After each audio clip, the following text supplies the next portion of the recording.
Well, good evening, brothers and friends. We come together again to practice what we came to Masonry to do, which is to learn, to discipline our minds, to subdue our passions, and hopefully improve ourselves through the tools and the friendship and fellowship of Freemasonry. On behalf of the Rubicon Masonic Society, very happy to be with you once again. Tonight is our 71st episode of our Masonic Education series since we began this back in 2020. Our series is entitled The 21st Century Conversations on Freemasonry. For all of those who are returning visitors, we thank you for coming back and continuing to support and participate in our education series. For those of you who may be joining us for the first time, we welcome you. We hope you enjoy the education tonight, and you're more than welcome to participate as well. And for anyone that may be watching this recorded version of the episode, feel free to subscribe at our YouTube channel or RSVP if you are a Mason at rubiconmasonecsociety.com/RSVP. As always, a very special thank you goes out to our Masonic sponsors and partners, the Ware Lodge of Research, Lexington Lodge No. And of course, everyone at the Rubicon Masonic Society, members, associate members, and honorary members.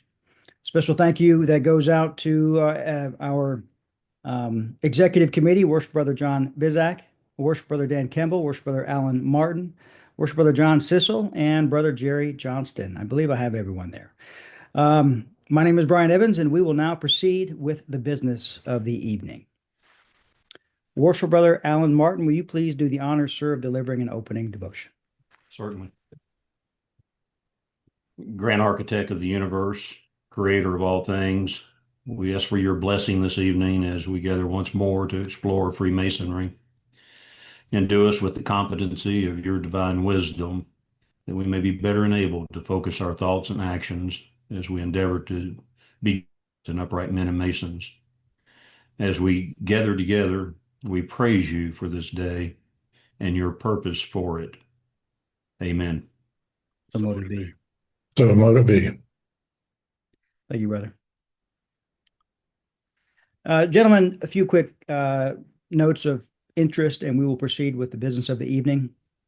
The purpose of the Rubicon Masonic Society and our Virtual Masonic Education series aims to help us to become better men. Always devoted to our family, our faith, and our country, may we all come together tonight to learn, to subdue our passions, to discipline our minds, and to improve ourselves through the tools of Freemasonry. Any opinions expressed during this education will be those of the presenter or participant. They do not necessarily reflect the views of any lodge or any Grand Lodge or the Rubicon Masonic Society. Our full disclaimer can be found on our website, rubiconmasonicsociety.com/disclaimer. As you know, these are not tiled meetings. Masons and non-Masons are always more than welcome to attend and participate, so please just be mindful that anything discussed should always be suitable for Masons of all degrees as well as non-Masons. Gentlemanly manners at all times, no alcohol, no smoking, no eating, no foul language, no discussion of politics or religion. Any attendees doing so may be removed if not following our protocol. In an effort to best ensure that our series is as enjoyable as possible, just a few points of recommendation. Recommended attire for each meeting is coat and tie. Please type your name and any appropriate Masonic title or location under your video so you can identify yourself to others. If you're not a Mason, please simply type guest after your name. Please enable your video camera. We do like to see you as long as you're dressed appropriately. Please reduce background noise and keep your microphone muted when not speaking. Turn off all other computer programs to eliminate outside distractions. And as always, please be patient should any technical difficulties occur. Brothers, tonight's presenter is Brother Tim Aven. He is a member of Lexington Lodge No. 1, and I will pass the torch over to Worship Brother Bizak to deliver the honors of introducing tonight's special guest. Thank you, brother. Tim Aven was initiated in Freemasonry in 2017. He was passed and raised in 2018 at Lexington Lodge No. 1. Since then, he served in multiple officers' roles, and he currently holds the position of junior warden. Tim is further credentialed grass ritualist and is an active member of the Rubicon Masonic Society, and he also participated in making the popular documentary The Masonic Table. Tonight he'll be presenting For discussion, his paper published at the Ware Lodge of Research that explores one of the classic Masonic authors of the early 20th century, William L. Wilmshurst, and his 1922 book, The Meaning of Masonry. Brother Aven, the floor is yours, sir. Thank you, worshipful brother. How is everyone doing tonight? Tonight, my presentation is going to be on my paper, which was thoughts on W.L. Wilmshurst, The Meaning of Masonry. So let me share my screen here. All right, brother, you should be able to share anytime. Okay, let me go slideshow.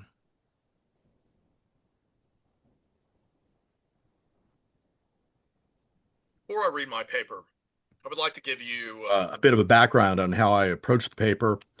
And to do that, I would like to give some of the backstory to what happened when I was assigned the paper. So, as worshipful brother John Bizak shared with everybody, I've been a member of Lexington Lodge No. 1 since 2017. And I know from talking to other brothers and from education and from visiting other lodges that my experience in Lexington Lodge has been fairly unique. I feel very blessed to be a member of this lodge. And for a long time, since I've been a member of Lexington Lodge No. 1 and a member of Rubicon, one of the things that I've always struggled with is that I've always wanted to be a productive member of the lodge and the Rubicon Society. However, I must say that I've always been a little intimidated. If you look over here, here are some of the men that I've met in the first year of my membership in Lexington Lodge No. 1. When I was an entered apprentice, I was able to meet Andrew Hammer, who of course wrote, perhaps the most, popular book of Masonry, one of the most widely recognized books, Observing the Craft. I also met worshipful brother Brett Morris, Chris Hodap, Tom Jackson. I would also like to include Brother Dan Kimball. And I do not have a picture of him here, but I would also stress that the first education I ever heard in Lexington Lodge No. 1 was from worshipful brother John Bizak. It was quite the experience. So I've struggled with the idea of being able to give a presentation because these are the men that I'm following. So when I was assigned the book, The Meaning of Masonry, I tried to think of how I could approach this book, because if I was going to write a paper, I wanted to be able to give something to the craft that was perhaps unique and not just my opinion. One of the things that I decided on or thought that I could be an option was I approached worshipful brother David Jones. Now, he's a member of the Rubicon Masonic Society and also a member of the York Rite. Part of the Meaning of Masonry, there's a whole chapter on the York Rite and the Royal Arch chapter. And I thought it might be incumbent upon me and might make the paper better if I actually joined the York Rite to help with research. After I spoke to worshipful brother David Jones, it then became very, very apparent that I just did not have the time to be able to invest in doing that before this paper was written. Plus, I don't have very much time to spare. We always have to look at our 24-inch gauge, and I had to look at my duties as both a father, a husband, an employee, an employer, not to mention my duties as junior warden at Lexington Lodge No. 1. I was also very fortunate in 2024 to have an opportunity to discuss with Brett Morris. I was able to ask him what his thoughts were about how I should approach this paper. And what he suggested to me was that I find a lot of the book reviews for The Meaning of Masonry back from the time when it was written, and to find out what sort of effects it had on lodge culture and Freemasonry as a whole in the time that was written. Unfortunately, one of the things that I've long known, but it became very apparent, is that despite the fact that we have the internet and I have opportunities to peruse a really great library at Lexington Lodge No. 1, I really wasn't able to find that much information. The sad fact is that I then decided that the best approach for me to take is to read it and to give my overall impression and see what I could take from it, and to learn from the book what Wilmshurst's message is about what came we here to do. Now, one of the issues with writing this book report is the fact that as I wrote it, I found that as I tried to illustrate the things that he was trying to convey, there was really no way for me to write as beautifully or succinct as Wilmshurst did himself. So before I read my paper, I actually want to read the introduction that he gave, the first paragraph to The Meaning of Masonry. The papers collected in this book are written for members of the Masonic Order, constituted under the United Grand Lodge of England. They are offered to all in the best spirit of fraternity and goodwill, and with the wish to render the order some small return for the profit the author has received from his association with it extending over 32 years. They have been written to promote a deeper understanding of the meaning of Masonry, to provide an explanation that one constantly hears called for, and becomes all the more necessary given the unprecedented increase of interest in and membership of the order at the present day. Brothers, one thing that I always ask myself is why am I a Mason? What came we here to do? And the fact of the matter is that we come to learn, to subdue our passions, and to improve ourselves through Freemasonry. We're not just a social club. This is not a fraternity that is here just to give charity. It is an opportunity to improve ourselves. So that being said, before I read my paper, I would also like to read from something else that has always impressed me. And this story is not a Masonic story. It's a one-page short parable from Franz Kafka, and it's called Before the Law. And I will explain to you why I'm reading this after I've concluded. The story Before the Law. Before the law stands a doorkeeper. To this doorkeeper there comes a man from the country and prays for admittance to the law. But the doorkeeper says that he cannot gain admittance. The man thinks it over and then asks if he will be allowed in later. It is possible, says the doorkeeper, but not at the moment. Since the gates open as usual and the doorkeeper steps to one side, the man stoops to peer through the gateway into the interior. Observing that, the doorkeeper laughs and says, "If you are so drawn to it, just try to go in, despite my veto. But take note, I am powerful, and I am only the least of the doorkeepers. From hall to hall, there is one doorkeeper after another, each more powerful than the last. The third doorkeeper is already so terrible that even I cannot bear to look at him." These are difficulties the man from the country has not expected. The law, he thinks, should surely be accessible at all times and to everyone. But as he now takes a closer look at the doorkeeper in his fur coat, with his big sharp nose and long thin black tartar beard, he decides that it is better to wait until he gets permission to enter. The doorkeeper gives him a stool and lets him sit down at one side of the door. There he sits for days and years. He makes many attempts to be admitted and wearies the doorkeeper by his importunity. The doorkeeper frequently has little interviews with him, asking him questions about his home and many other things. But the questions are put indifferently, as great lords put them, and always finish with a statement that he cannot be let in yet.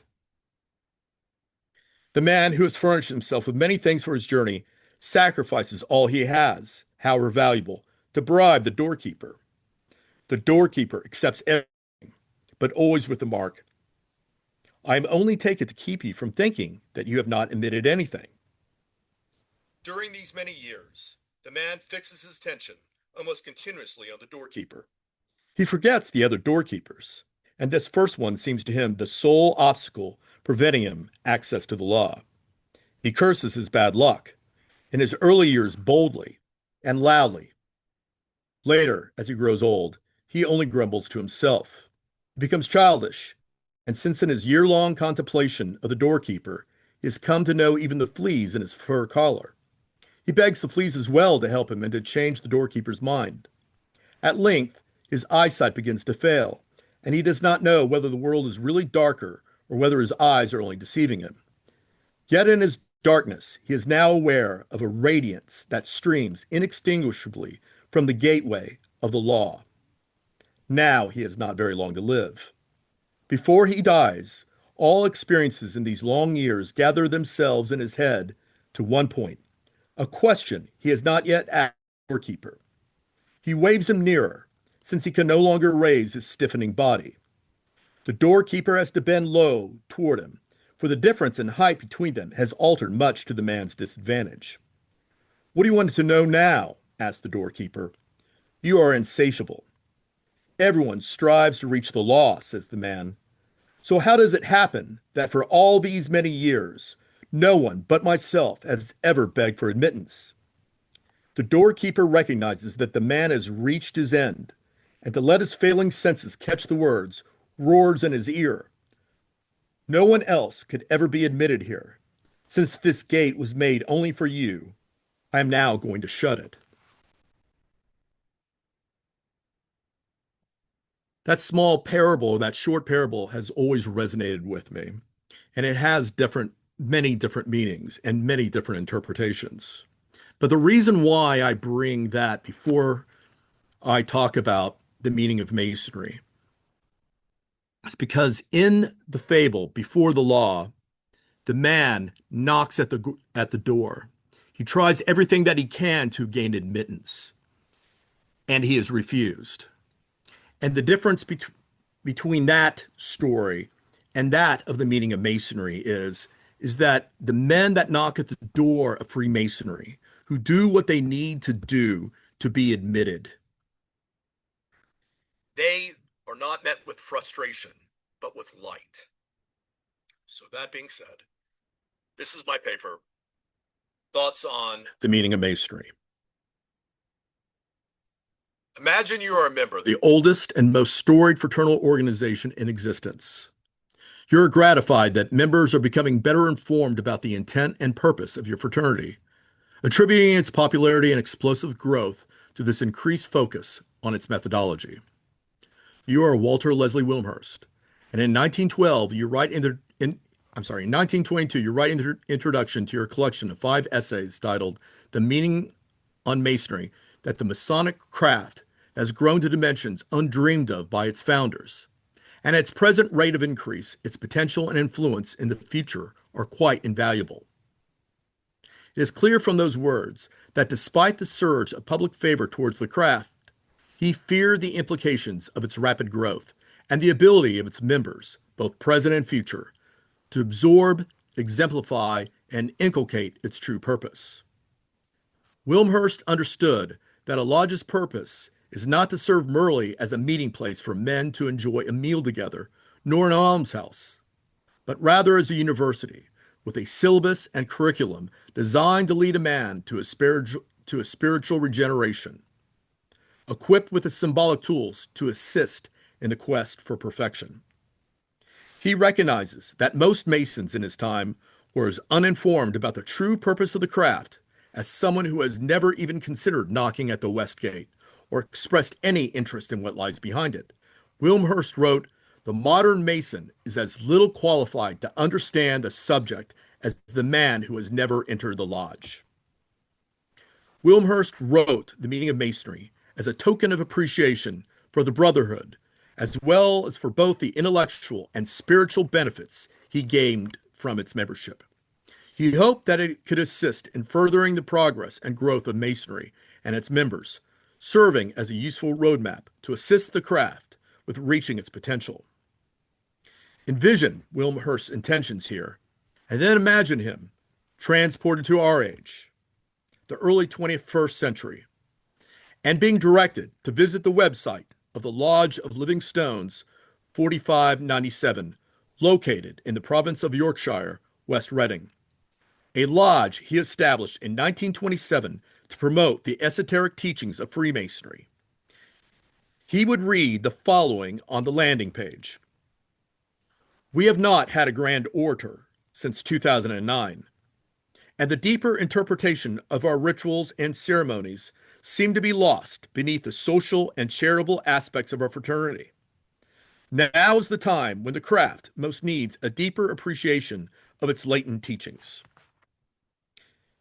If you can picture this scenario and place yourself in the mindset of our imaginary time-traveling author, it is difficult not to conclude that Wilmshurst's fears have been realized. That not only despite and perhaps assisted by the substantial growth of membership during his era, the majority of the craft has ignored its philosophical underpinnings, resulting in a dramatic decline in its numbers. Though both Wilmshurst and the Lodge of Living Stones directed their writings and concerns towards the lodges constituted under the Grand Lodge of England, it is evident that American Freemasonry shares the same challenges of a declining membership and ignorance of its purpose with our brothers across the Atlantic. The website of the Masonic Service Association of North America recorded 3,077,161 Masons in North America in 1924, reaching a peak of 4,086,676 members in 1957. In 2023, it lists the number of North American members as 869,429, emphasized by the disheartening rejoinder, lowest total. However, it would be a mistake to conclude that Wilmshurst's book was a failure because of the precipitous decline in lodge membership. His writings show that he viewed the ever-ballooning Masonic membership growth of his time not as a true measure of its success, but rather as a cause for concern. Despite his brief passages where he tried to remain positive about it, Wilmshurst would never suggest that the achievements or declines of the fraternity would depend on the power of the meaning of Masonry, and neither should we. The meaning of Masonry succeeds because it beautifully illustrates what can be gained by Masonic membership through a deep and earnest reflection on craft Masonry symbols. It is an elegant and inspirational treatise on the spiritual ascension possible through our heroic journey. The 5 essays that comprise the meaning of Masonry delve into the study and contemplation of the craft symbols, its historical significance within the ancient mystery schools, and the importance of the Holy Royal Arch degree, which he regards as the essential final chapter of the Master Mason degree. Each of these essays articulates Wilmshurst's belief that the true purpose of Freemasonry is to guide its votaries through the study of its rituals and symbols to an exalted consciousness, representing a pathway to our own divinity and a consequential reunion with the great architect of the universe. Wilmshurst argues that our study was never meant to be confined to the initiation or apprentice degree, followed by the passing and raising to the higher degrees, but rather as a foundation to be elevated from an amorphous state to the heights of a divine consciousness. Wilmshurst describes man's immortal soul as a ruined temple that needs to be rebuilt upon the principles of spiritual science. The construction of our personal edifice begins with the initiate's desire for the restoration of that which is lost within himself, a crisis of spiritual loss that leads him to knocking at the west gate. The first degree's initiation symbolizes an opening door into a higher perception where the initiate is given the tools to perfect his ashlar. Successive degrees demonstrate an expansion from that first blinding light of comprehension, progressing to a deeper understanding. Brethren and lodge officers act as living stones from which the speculative Mason measures himself, assisting him in the construction of his own spiritual edifice. Wilmshurst brilliantly and succinctly states, the human organism is the true lodge that must be opened. The meaning of Masonry continues to build and refine this allegory in gorgeous aphoristic prose, inspiring the reader to recommit to his inner calling toward redemption and rising above oneself. It's hard to better or even comment on lines such as, under the supervision of duly qualified masters and adepts, they would admit the candidate's liberated soul into its interior principle until it finally reaches the blazing star or glory at its own center. The meaning of Masonry is more than a poetic argument for Masonry's true purpose of education in search of edification, but an almost holy text that lifts our spirit, causing our soul and mind to soar aloft, to merge with God consciousness. It is a seminal work of modern Masonic literature and needs to be read by any brother interested in reading reaching the exalted ranks of the seasoned Masons who have been instrumental to his journey. Or as another famous writer, H.G. Wells, put it, sometimes you have to step outside of the person you've been and remember the person you were meant to be, the person you want to be, the person you are. Reading The Meaning of Masonry allowed me to step outside of myself and to remember who I really am. It's now my responsibility to complete the work that I've begun. I recommend this book to any brother who's ready to take up the task of bettering himself and gaining a better comprehension of the true intent and purpose of our craft.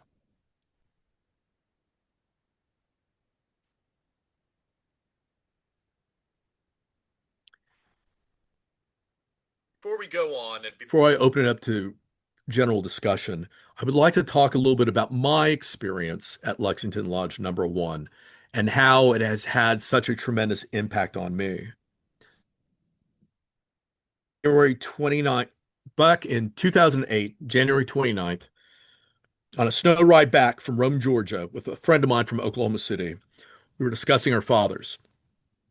My friend Dustin told me that he had been the youngest master mason and Shriner raised in his father's lodge, Ada Lodge 119.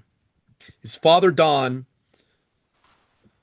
who was a 33-degree Mason and who was also potentate of the India Shrine Temple in 1986 and is currently head of the Jesters, had really pushed Dustin to become a Freemason.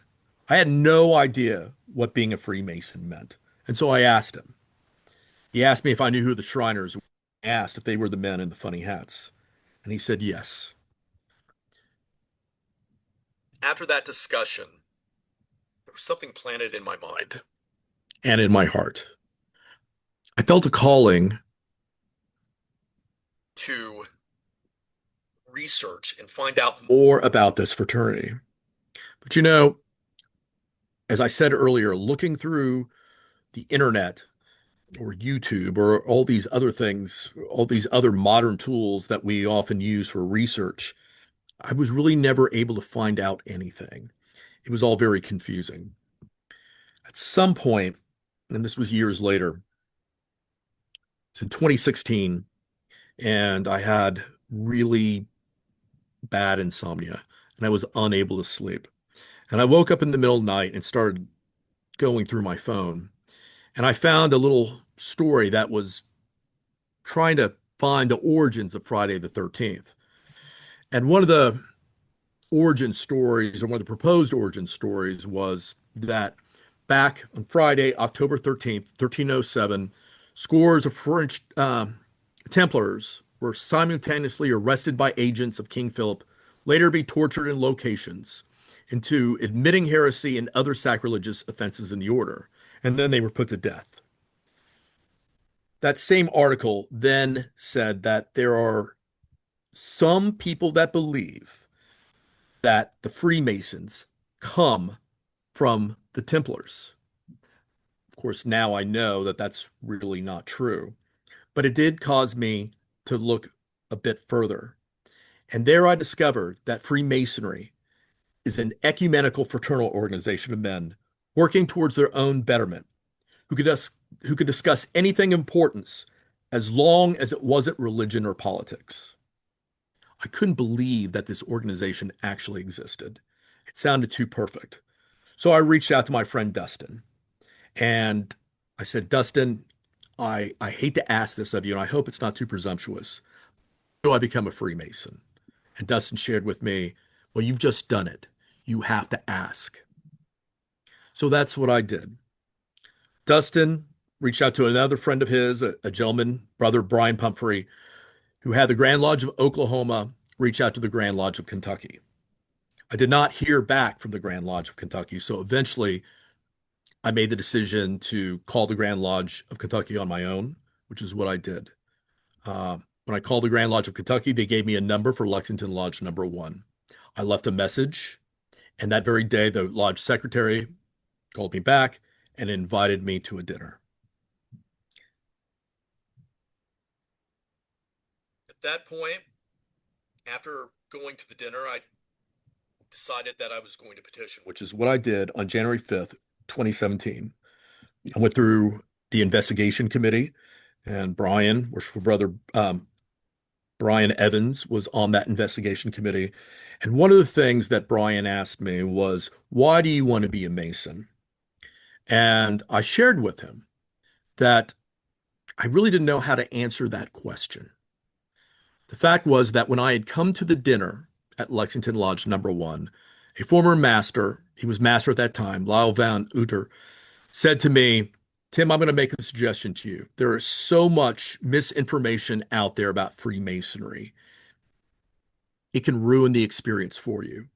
And I encourage you to go through it.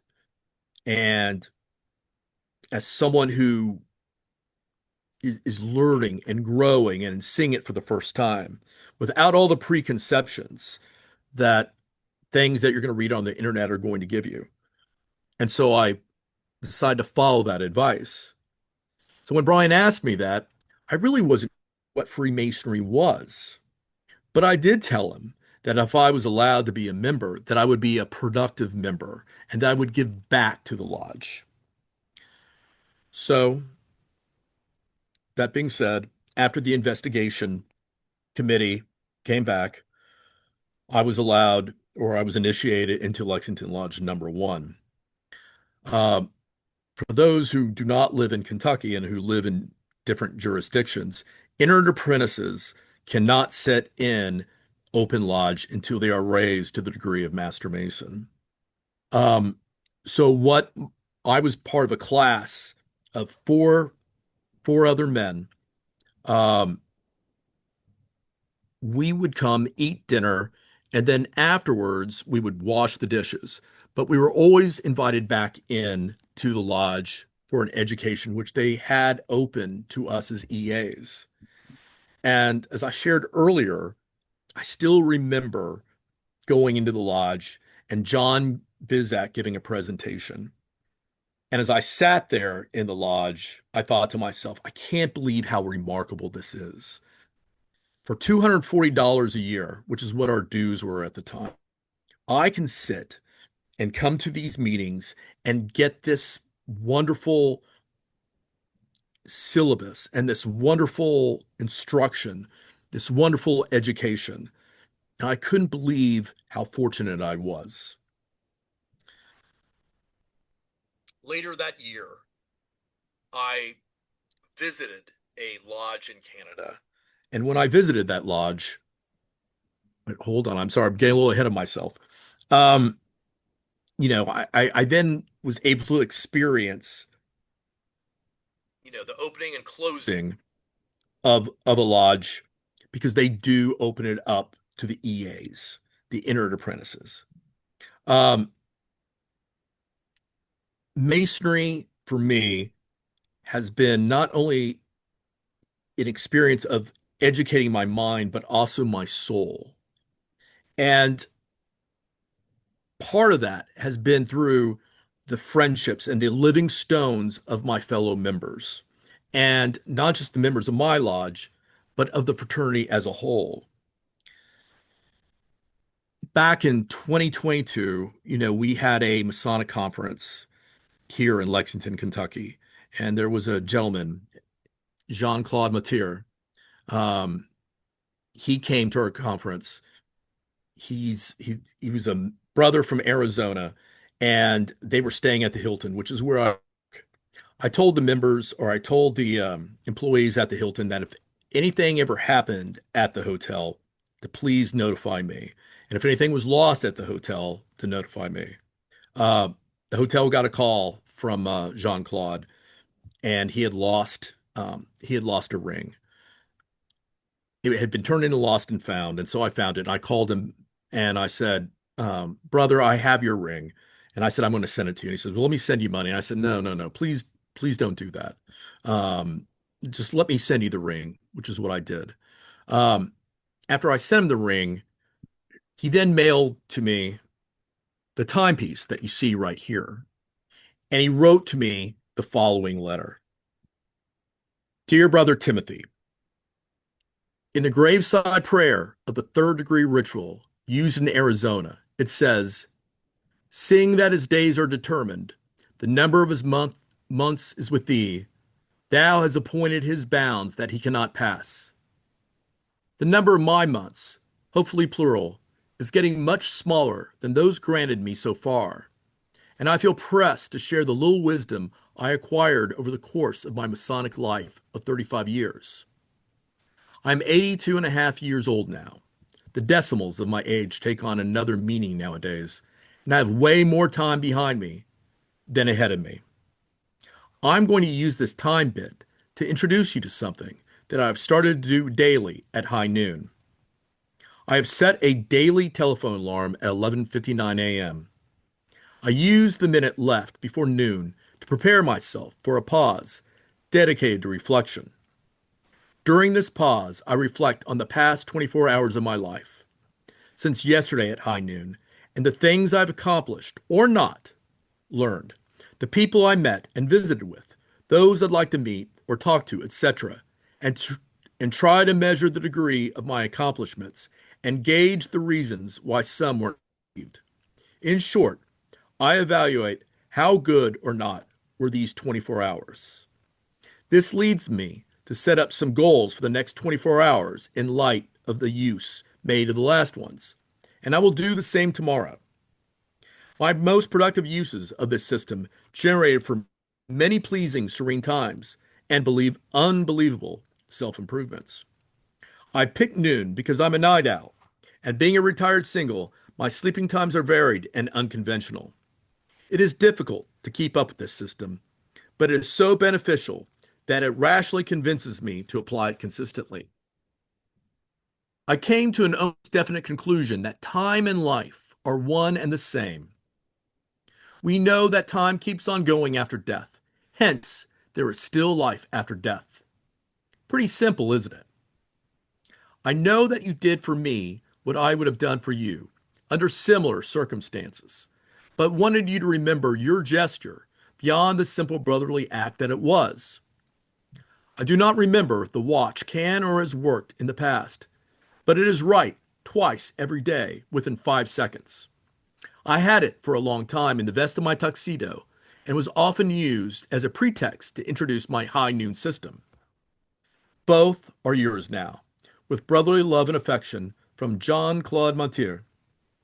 P.S. The business card included has a definite definition of Freemasonry that I concocted personally to reflect my understanding of Freemasonry, mainly because I didn't like that of my Grand Lodge. It is still a work in progress, as I'm not completely satisfied, and welcome comments or suggestions if you have any. And there on the slide, you will see what his definition of Masonry was. Jean-Claude Montier, Freemasonry is a body of wise, powerful, beautiful, and transcendental teachings conveyed through symbolism, promoting a fraternal, exemplary, and moral way of life, which voluntarily observed by initiated men contributes to their spiritual fulfillment and through them to the betterment of humanity.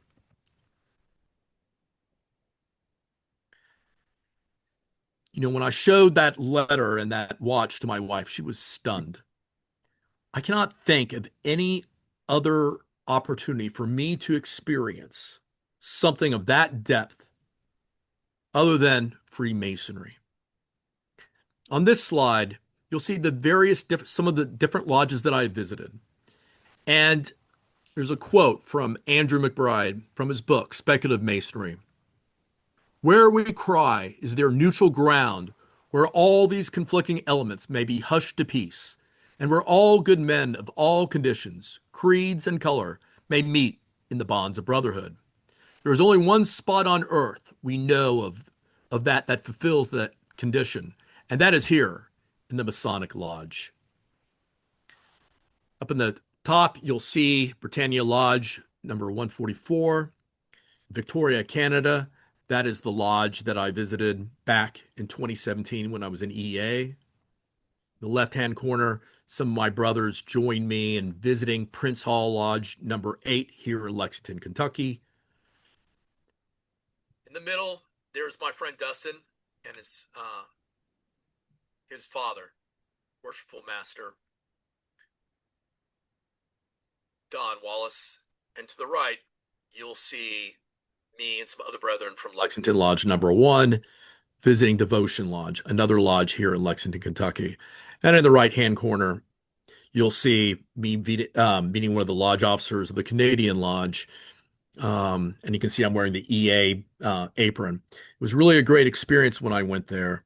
A couple things that they did that were different from my lodge is that they had a really beautiful program, a colored program that they gave out. They sang, and they had what they call a festive board after their stated communication. It wasn't a fancy festive board, but they had like finger sandwiches, and they did have a cash bar as well. Now I put up this slide here, or this picture, which is from the Planet of the Apes, and I wrote "Remnants of a Future Past." For those who haven't seen Planet of the Apes, it's about some astronauts who've gone off course and then land on a planet that they think is far outside far outside our own solar system. A planet that is turned upside down and ruled by apes. The lead character, the astronaut, is always striving to get back home. And at the end of the film, it's a very famous scene. He comes across the buried Statue of Liberty and realizes that he is at home, this remnant of a past glorious civilization. And the reason why I bring that up, or I use that slide, is that there's this really amazing monument. It is the Smoky Mountain. Hold on, Smoky Mountains Masonic Monument.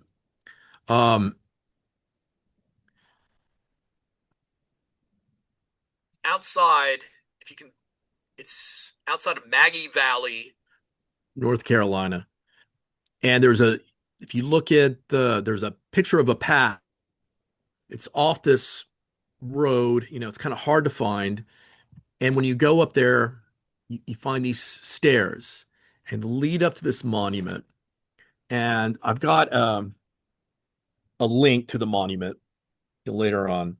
But let me just say, it was put together in 1935. And it's really remarkable. The marker was erected in 1938 in a cooperative effort with Masons throughout the world. Its 687 stones were sent from the various states, 48 nations, and every continent, including Antarctica. There are stones from Plymouth Rock and from the Rock of Gibraltar, from the Alamo and from the White House. Then it names off the brothers who led the effort to erect this monument. The scenic setting of this marker, surrounded on all sides by national park lands, was chosen to signify the universality of the Masons. Their ideals of equality, morality, charity, and a brotherhood of humanity are symbolized in the cement that binds these stones and bricks. As I said, there's going to be a link later on to a web page that actually breaks down all the stones. And there's a picture of me, and you see me pointing to a stone. That stone with the red arrow, that stone was from Lexington Lodge No. 1. There's a brief history of the Masonic marker, and below you'll see a connection or URL so you could learn more about the site. I put up these 2 slides for 2 reasons. One is that's my vanity license plate. And to the right, you see a Masonic grave, which is in Illinois outside of Lincoln's final resting place. In many ways, I can say that a license plate is something trivial. So much that I often see when I'm trying to find something for myself that is Masonic. I find ashtrays and other detritus, so to speak. But I think what's important to remember is that what really Masonry is meant to exemplify is the attempt to come to an understanding of who we are and our life cycle, which of course, leads to the grave. There are 3 quotes that I hope might stir a conversation. One is from H.G. Wells, and one is, civilization is in a race between education and catastrophe. Let us learn the truth and spread it as wide as our circumstances allow, for the truth is the greatest weapon we have. And the reason why I put that quote there is because for us to survive as a species, it is important that we continue to educate ourselves and to continually learn. And that is one of the concepts or the pure tenets of Freemasonry. The second quote from Jack London is, the proper function of man is to live, not to exist. I shall not waste my days in trying to prolong them. I shall use my time. And that gets to the tenet that our life is limited and that we must do what we can to continue to educate ourselves and to grow and to make ourselves better men to help improve the world. And then the last quote from Kurt Vonnegut, we are what we pretend to be, so we must be careful what we pretend to be. But I also think that there is a corollary to that, which is if we decide that we are Masons, that we are truly going to be members of this fraternity, then we must devote ourselves. And it's only through that devotion that we will actually become who we are supposed to be. And that, my brothers, is the end of that. Any final thoughts? Great job, Brother Aven. Appreciate it very much. Well done. Well done. Your video is off. Not sure if you did that intentionally or not. It was on in the beginning. I'm going to take the screen back if you don't mind. Sure. Okay, thank you. Okay, terrific. So I'll kick things off. When did you first discover this book? Was actually assigned the book at Rubicon. I think that there was a desire to get more of the brothers at Rubicon to contribute. Mhm. And all of our names were taken out at one of our meetings and put into a drawing. And, I felt like perhaps all the names in that hat might have been Tim Aven. Because you're probably right, Tim. that I was supposed to do this, and so yes, it was at one of the Rubicon meetings I was assigned the book to read. Great. And to give a presentation on it. Great. As I shared with you, I really struggled with it. I used to want to be a writer in a former life, but I really didn't feel like I could better anything that Wilmshurst said. So, that's why I approached it the way that I did. As I read the book, I was I was continually moved by the way that he wrote. It was very inspirational. I wrote that it was almost like a religious text. Mhm. There were so many quotes, from the book, that I wrote down. Um, one of them was, the evolution of man into a champion was always the purpose of the ancient mysteries, and the proper knowledge of ourselves, the conscious realization of our divine potentialities, is one of the goals of our fraternity.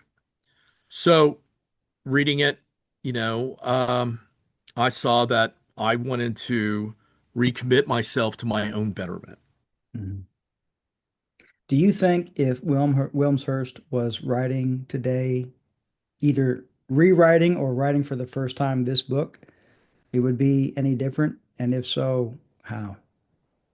Well, I don't think it would be any different, with the exception of in the in the introduction to the book, he talks about the fact that masonry is growing in its size.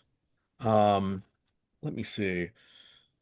He writes on page 10 of his introduction, given the great spread and popularity of masonry today, when there are some 3,000 lodges in Great Britain alone, it is also important to consider its present bearing and tendencies and consider future possibilities.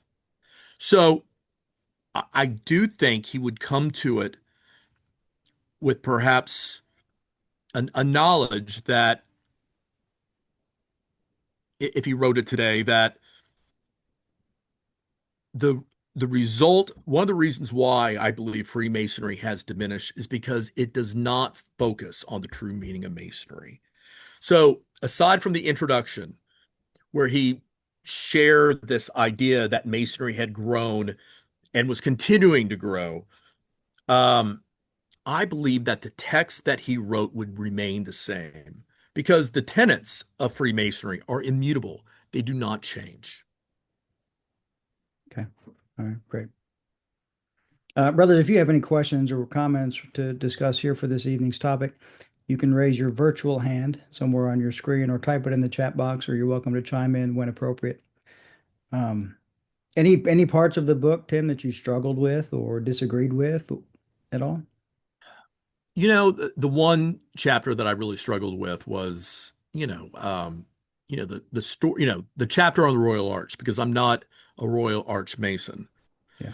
But that being said, I thought the book was eminently readable, um, and I feel like that I got a lot from it. Mhm. I would really like to ask the questions of all the brothers. What do they think the meaning of Masonry is? What what is it that binds them to the fraternity and to put in the time, day after day, week after week, to be a member of our fraternity? Because we're all busy. We all have full 24-inch gauges. What is it that brings us to the lodge and to the fraternity? And I believe that not only is it to educate ourselves and to be around like men, but it is also to become closer to the divine, the great architect of the universe. And I'm curious if anyone else has any comments or thoughts on that. Good question. I'm sure some will chime in automatically, so we otherwise will have to call on them. I'll chime in if you don't mind. Please, Jeremy. I was thinking the same thing, Brother Aven. And it's the quote in your paper representing a pathway to our own divinity and a consequential reunion with the great architect of the universe. Absolutely, for me, that's what keeps me coming back. It's that quest back to the divinity. And one pressing question that I keep asking myself, and that I have been asking myself, as far back as I can remember, is, do we have to wait until that that end of our life, our arc, before we have that reunion, or is that something that we can experience here and now? And that's kind of that's just a quest that I keep. It's always in the back of my mind. How can we grow closer to God, and and how much of that can we bring to the now? Well, Brother Patrick, let me I'm glad that that you're here and that you're present for this presentation. So, I certainly feel that Freemasonry brings me closer to the great architect um, through its teachings and through contemplation of the symbols. I feel that I am more in touch with my spiritual side. And, when we sit lunch together, with other like-minded men like yourself, I feel comforted that this journey that I'm on, the journey that we're all on, that I'm able to turn to brothers like you and learn about your experiences and grow from those experiences. And by the way, something that I want to share with you is, I think it was 5 weeks ago, we sat in a discussion and worship for Brother Bizak and worship for Brother Evans and worship for Brother Kimball. We're talking about passions, and they weren't talking about like the typical passions that we often think of, whether it be lust or drinking or food or gluttony. They were talking about, you know, being more understanding, or the idea that, we needed to be more accepting and, more open to other people's point of views. But one of the things that I shared at that time was that when we went around the room and we were asked, what passions do we need to subdue? And so many of us said, hey, we need to spend more time with our family and less time on mobile devices. I did feel like I need to speak up and say, one of the things that I need to do is actually one of the old-fashioned, passions that I need to subdue, which is I need to drink less. Afterwards, Brother Patrick, you came up to me and you said, "Hey, Brother Aven, you know what? I'm sort of on a journey myself, and hey, will you join me in a year of abstinence from alcohol?" And I said, "I don't know about that." Well, I just want to let you know, brother, I haven't had a drink since that night. And part of what has kept me on that path has been that discussion that you and I have had. So, Freemasonry and the support of my brothers have really encouraged me to make healthier choices in my life. So, thank you for that, brother. That's great. I'm glad to hear it. That's great.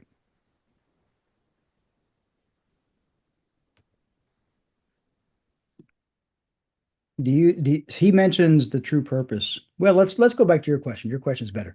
What is the meaning of Masonry, guys? What is the meaning of Masonry to you? What is Masonry to you? What does it mean? It's not the same answer for everyone. It's a fraternity. So that's a good logical definition, but what does it mean to you? Why do you attend these meetings? This is part of Freemasonry. To be amongst the brethren, Yeah. like-minded brethren.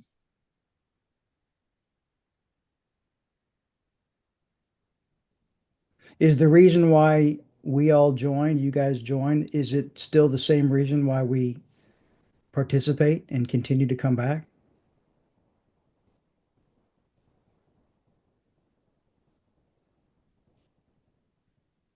David, go ahead. Yes, to belong. Go ahead, David.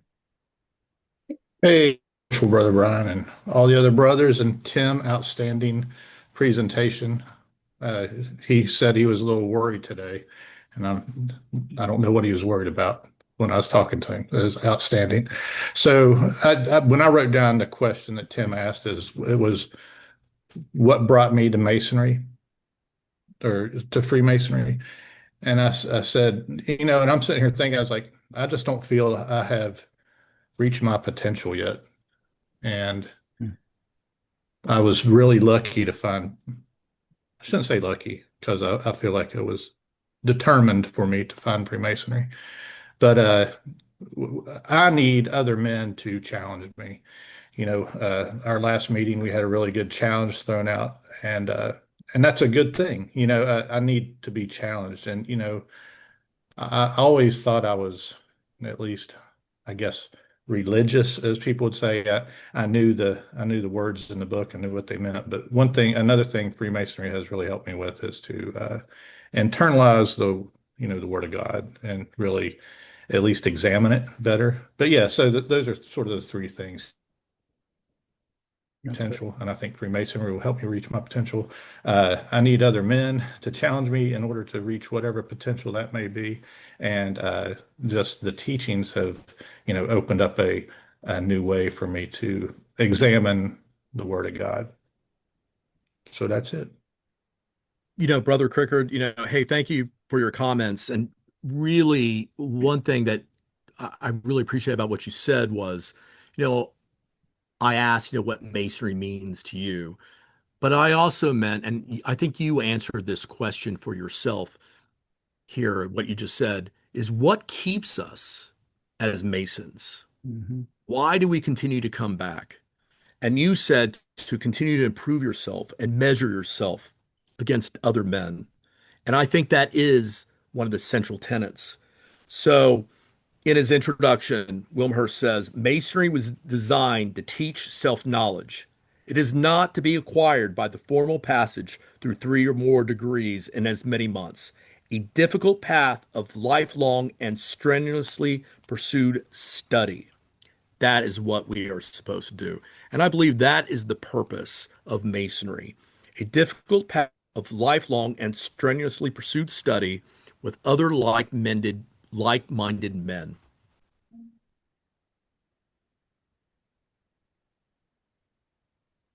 Brother Tracy, go ahead. Thank you, Brother Brian. Um, Thank you, Brother Tim. That was a wonderful paper and wonderful presentation. I think Freemasonry for me is what keeps me coming back is that it's one of the only organizations that I've been a part of that really encourages adult men to keep opening up to each other, to sharing sort of their innermost thoughts, their innermost struggles. I mean, when we talk about things that make us vulnerable, um, it's like everywhere, all other circles, it seems discourage that. Or you have an inner voice that tells you, like at work, the last thing you're going to do is start talking weaknesses or vulnerabilities for fear someone's going to use them against you. In Freemasonry, you can do that. And the only thing that's going to result from it is people are going to try to help you with them, to try to give you good advice, to try to just be there for you.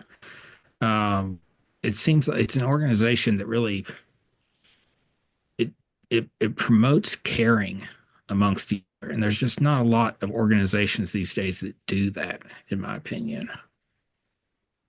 Yeah, no, I agree with you. In all the notes and of all the things that I was going to, present, tonight, and it was a struggle really to know exactly how to phrase everything. One of the things that I was going to mention, I do have this here in my notes, is that during times where I have struggled, when my daughter had a ruptured appendix and she was in the emergency room, many brothers, offered, to bring by food. When my mother-in-law passed away, you, Brother Burdett, offered to bring us food, to our house. I feel that um, I could be what I can show my weaknesses to many of the men at our lodge. And I think it's important for us to be able to do so. Chris Hodap once said something, and he was talking about the term toxic masculinity and how some people might think that being members of Masonic Lodge, was part of being a part of that culture of toxic masculinity. And I thought Brother Hodap said something perfect, which was toxic masculinity exists, but Freemasonry is the antidote to it. It teaches us to be better in touch with ourselves, to be healthier. Um, it makes us more whole human beings. And the fact that I can express certain things with you and other brothers in the lodge or outside of our lodge, within the fraternity has really been an incredible benefit for me. And I think it's one of the central tenets of Freemasonry as well. Well said. Brother Tim Bramble, if you don't mind, I'm going to call on you, my friend. Would like to get your thoughts on tonight's presentation and what the meaning of Masonry is to you. Thank you. I also echo the sentiments, Brother Tim. Wonderful presentation tonight. For me, it's already been touched on by a couple of other people.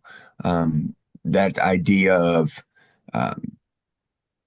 sharing thoughts and sharpening yourself.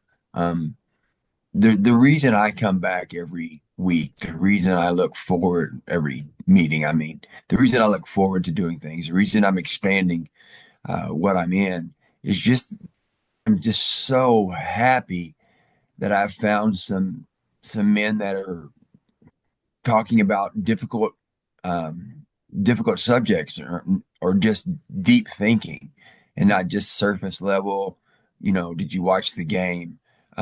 It's just a joy and an honor to be around men who cause me to think more, who want to know what my thoughts are. And also, as Brother David said earlier, it has helped strengthen my own faith. There's just it's like anything else. Like when we talk about symbols, there's so many interpretations. What does it mean?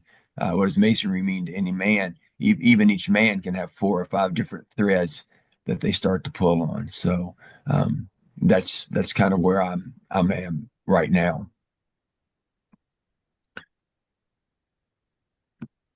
Thank you, brother. If I can add something that, Wilmshurst says, and I think it kind of points to what you're saying. Wilmshurst writes, there is that deep sense in which man feels himself not only in fraternity with himself, not only in the fraternity, whether Masonically or not, but realizes himself as a brother to all. And I think that the experiences that we share in the lodge not only add us in the lodge, but also to all of mankind. Because what we learn from our experience there is that we are part of the brotherhood of man. And it gives us a deeper sense of what our purpose is. The human organism is the true lodge that must be opened. And that is another quote from Wilmshurst. We must continue seeking, once stirred by a genuine desire for the higher knowledge that real initiation is intended to confer. We can never turn back on what we learn without committing moral suicide. Since we take these obligations to our fellow brothers and to the great architect, going forward, we have no choice but other to always continually seek to improve and to become better. And I think that's a central tenet, from the book. Mm-hmm.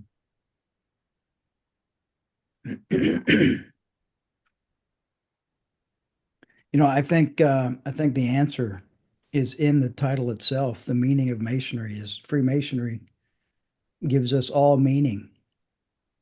A meaning of shared experiences, or a better or closer meaning with family, a meaning with our God, with our work, with our children. It makes the meaning more meaningful. I agree with you, Brother Tim. I think the deep thinking is very important to me.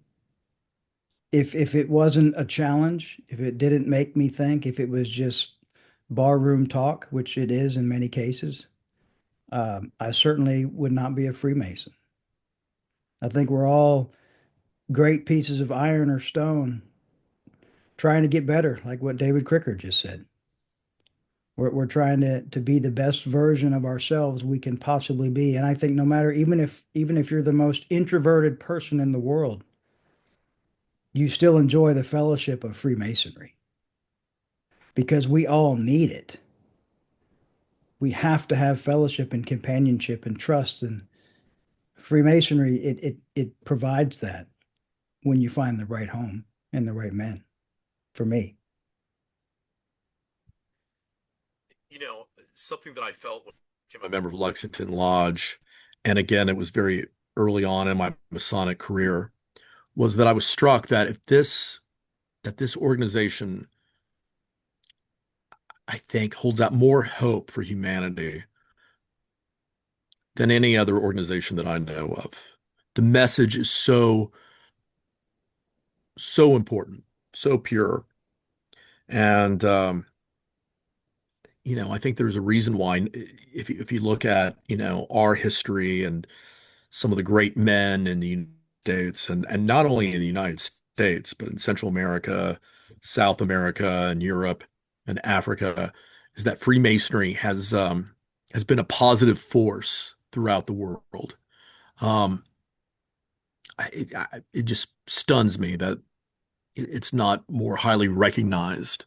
But of course, I think part of that has to do with the fact that at some point, Freemasonry as an organization grew too quickly.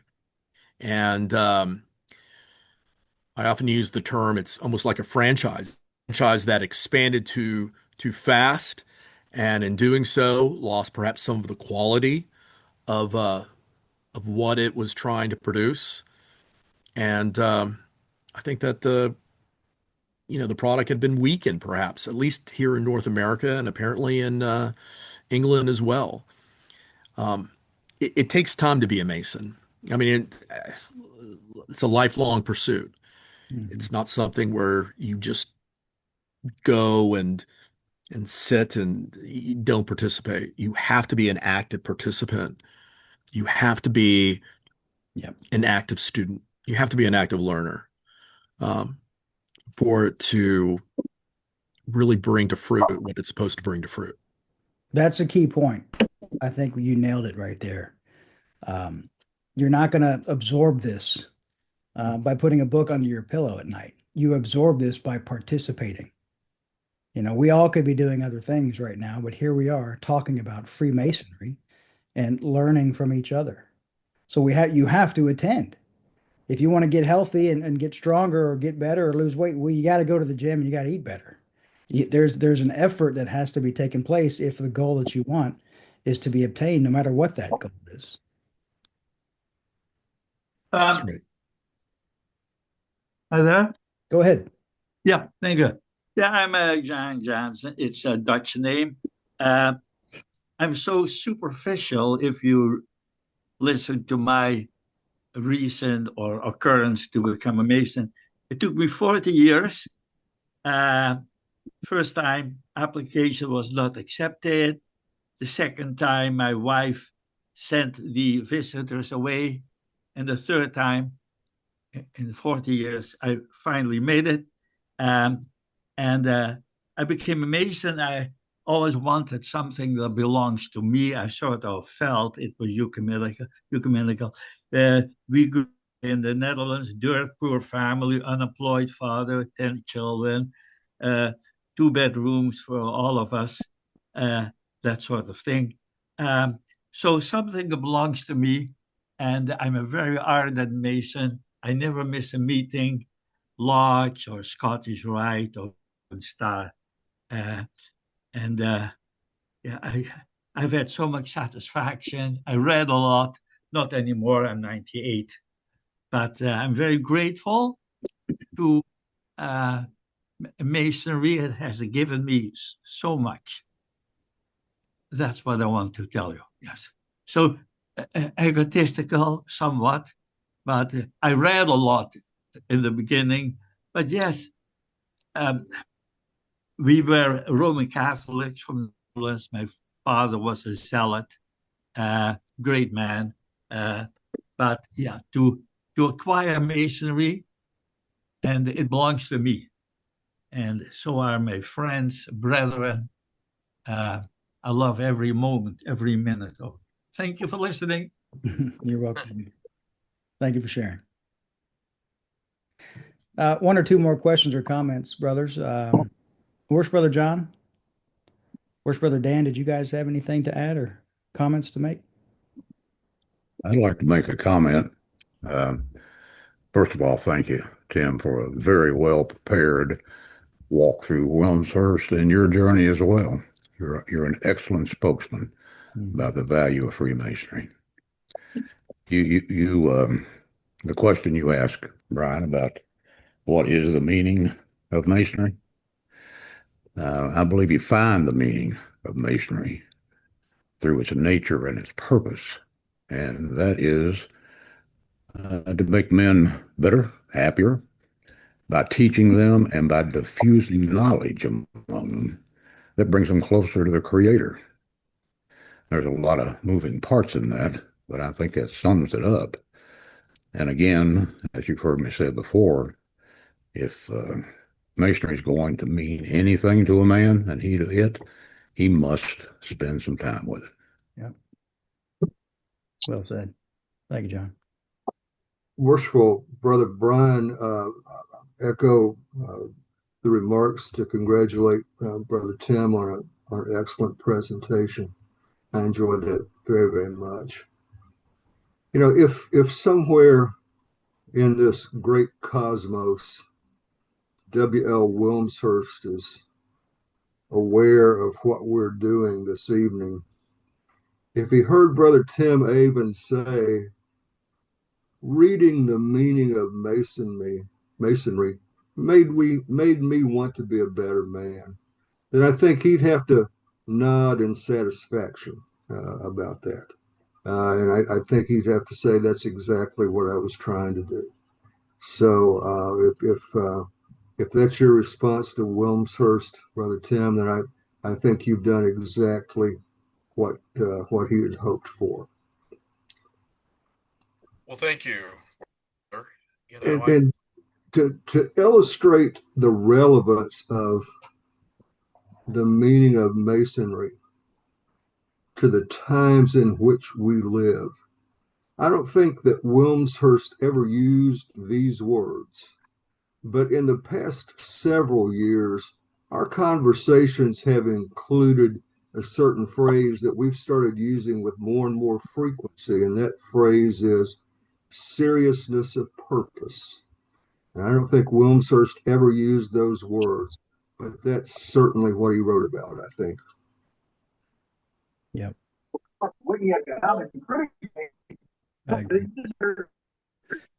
Brother Tim, did you comment on that? To build an overreach of 1,000 stockholders. Brother Tim, did you want to comment on that? Oh, sure. I heard something else going on. Yep. Yes, I think it is a serious pursuit. You know, when John mentioned, you know, the fact that for someone to get something from Masonry, they need to spend some time with it. You know, something that Wilmshurst said was the secrets of Freemasonry and initiation are largely connected with this process of introversion of the soul to its center. It's this introspection and looking at where you have come from and where you are going and where you need to be. And that is a serious pursuit. It's, I mean, it's, I would dare say it's probably the pursuit all men should be led to or attempting to do. I think so much of modern life and modern society has just been kind of been trivialized and you know, by the way that we consume information and news and entertainment, that what we need to do is back away from being fed just you know, just a constant stream of, you know, opinion and really strive to have a deeper understanding of our own souls and and that also extends to our knowledge of the souls of our brethren and our brothers, and that extends even beyond the Masonic fraternity. I don't know if I responded, quite as well as I wanted to there, but yeah, thank you for your comments. Worship Brother Allen, any comments from you? Questions? I would just like to echo everybody else's comments. Excellent presentation, and your thoughts on Wilmshurst are extremely thought-provoking.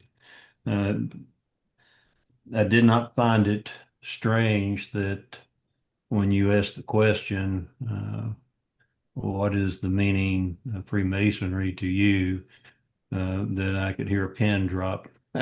That's something that's deep for each one of us. And when we're asked that question, we stop and reflect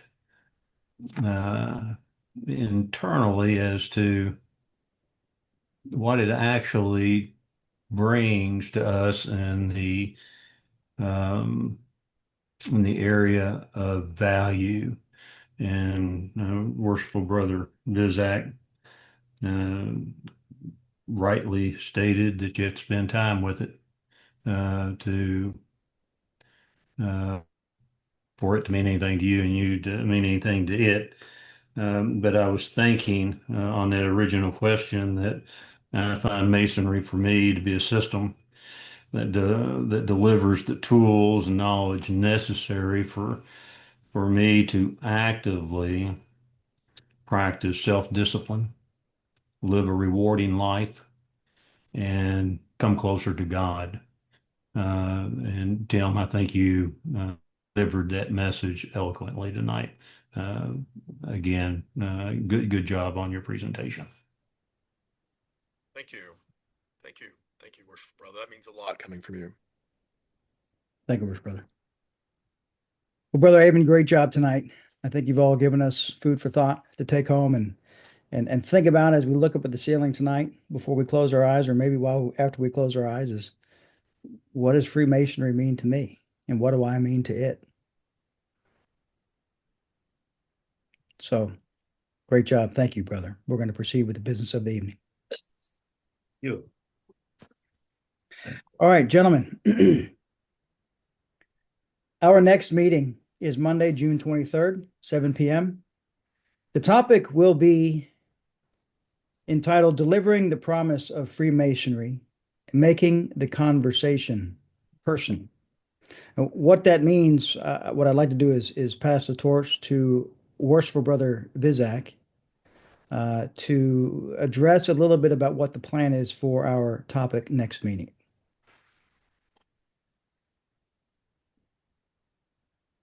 Nope, we can't hear you.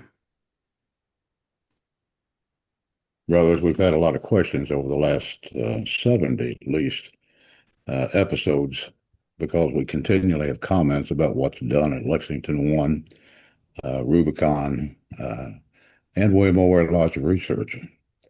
And we have a presentation we're preparing to answer some of those questions, how we found through experimentation, trial and error, and listening to the body of our lodges and our society, what is it that we're trying to get out of Freemasonry and how can we best deliver it? And over a decade or more, we have explored a variety of techniques and ways and means of getting the message across. And while we don't believe we've hit on the final solution, we've hit on some solutions that work very well. And part of that presentation next month will be exploring those, answering any additional questions, and talking about a challenge that we made just last week in one of our sessions, and perhaps even expanding that challenge to those who attend these Rubicon or these Zoom meetings sponsored by Rubicon, Lexington, and William Ware. Thank you, brother.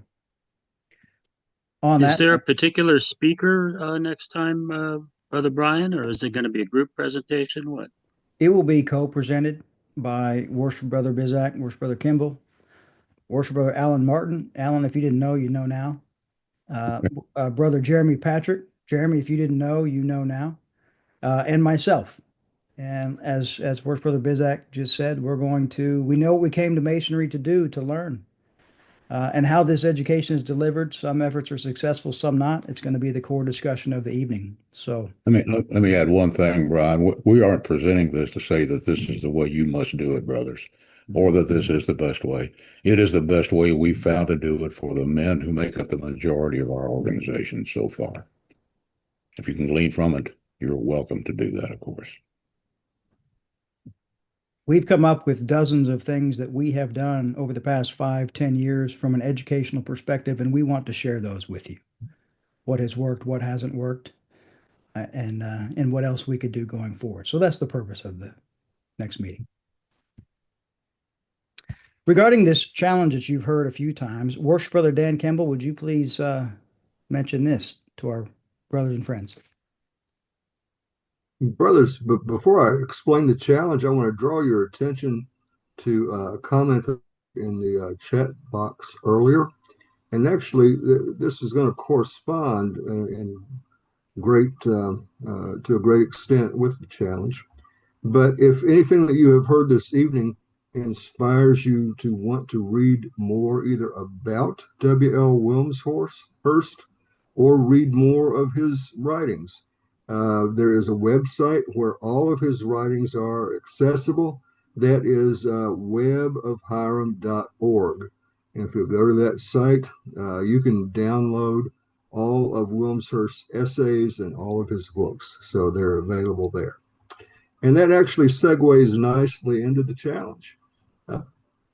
At the last meeting of Lexington Lodge No. 1, May 19th, just about a week ago, Worshipful Brother Bizak and I were preparing an educational presentation for that evening. And in the course of the presentation, we began to talk about the importance of Masons reading about Masonry. And, we were reminded by the essays of Albert Mackey, who wrote about Masons who read and Masons who do not read. And of course, Mackey's very famous quote that the ultimate success of Freemasonry depends upon the intelligence of its disciples. And of course, one of the ways to build that level of intelligence is through reading. So we had about 30 people in attendance at Lexington Lodge that evening. And the challenge that we issued is this. And I think this evening we will extend that challenge to everyone who is listening to this, either live and in person, or if you're listening to it later on a webcast. The challenge is this. From the period beginning on June 1st of 2025 and ending on June 30th of 2026, read 10 books about Masonry. And if you'll take that challenge, you see a web address on your screen, send us the books that you've read. We'd like to know what you're reading. It's not just a challenge to read, but it's also a research project for us as well. It lets us know what you're reading, and it also gives us some insights as to recommendations for what to read. So again, you basically have a 13-month period, June the 1st, 2025 through June the 30th of 2026. Read 10 books about Freemasonry and let us know what those books are. Thank you, brothers. Thank you, Worship Brother. So if you go to the website, rubiconmasonicSociety.com/challenge, you'll be able to see just a simple web form there requesting you to commit by simply entering your information that you are going to commit to the best of your ability and participate in this 10-book challenge. This will be a compiled list with other brothers that we have gathered personally in Lodge as well. And there'll be some communication via email to that list uniquely, specifically. regarding this exact challenge and topic. So further communication and correspondence will take place after the sign-in, but we strongly encourage you to submit your information and commit with us on this challenge. And let's talk about what we've learned in the books that have made an impact on us over this year. Any questions? Very good. Hearing none.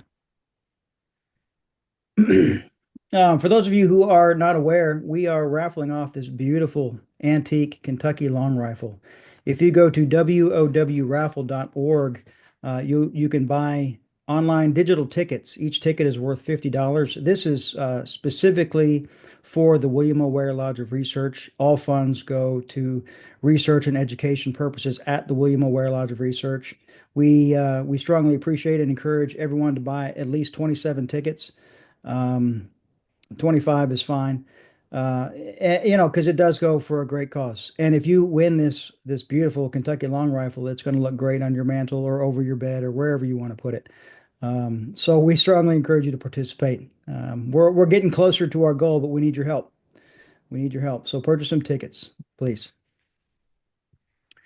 Additionally, if you have not already done so, and I know many of you have, please RSVP for our 2005 Festive Board and Conference, which is coming up this September 19th, which is a Friday, and September 20th, which is a Saturday. Both of these events are going to be held at the beautiful Spindletop Hall in Lexington that you've seen on our documentary and all of our pictures, etc. The theme of the conference is exploring the role of Masonic research lodges in the 21st century. And of course, we'll have an outstanding festive board, toasts, fellowship the evening before. Worship Brother John, do you want to add anything about that? Well, our seating is limited.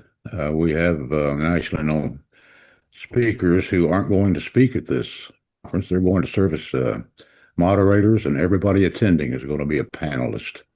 And we're going to explore what research lodges are doing around the United States and other countries and share some ideas and see what needs to be done, what can be done, and what's sensible to be done in the 21st century. Great, thank you.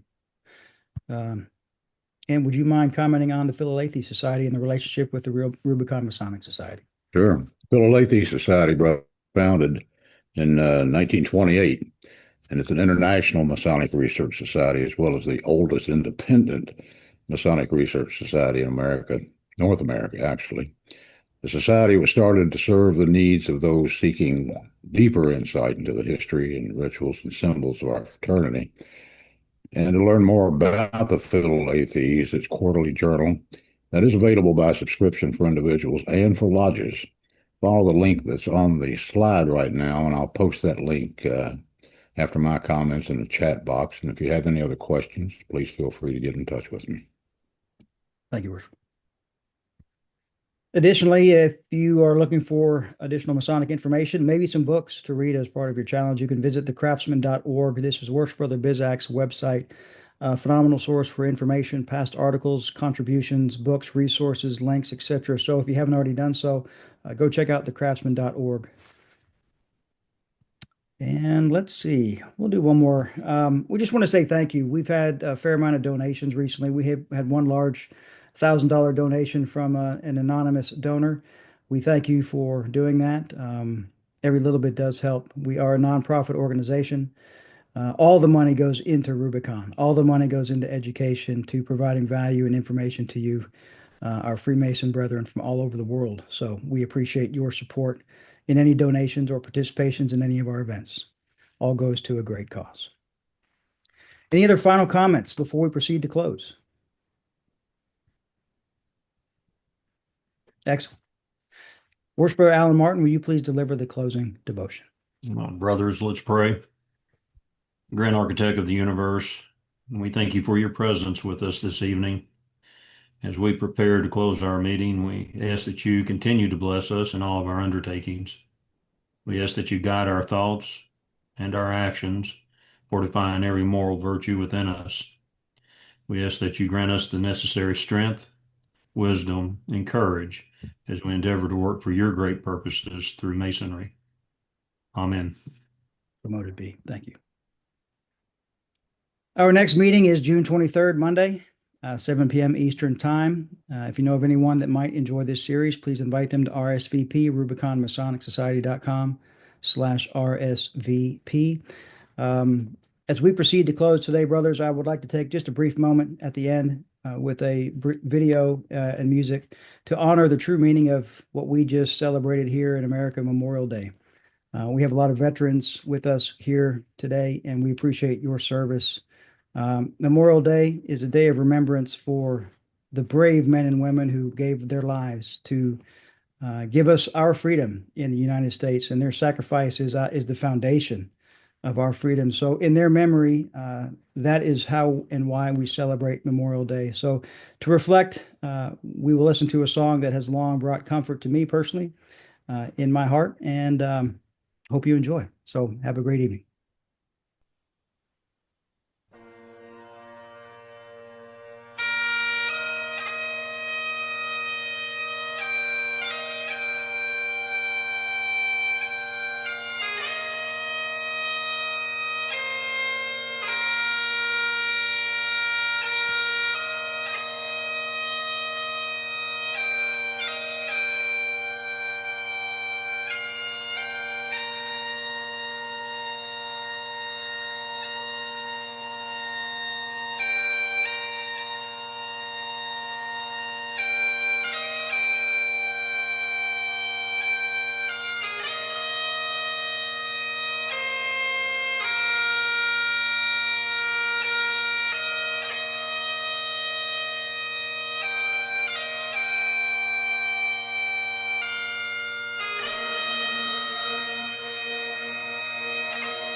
Good night, brothers.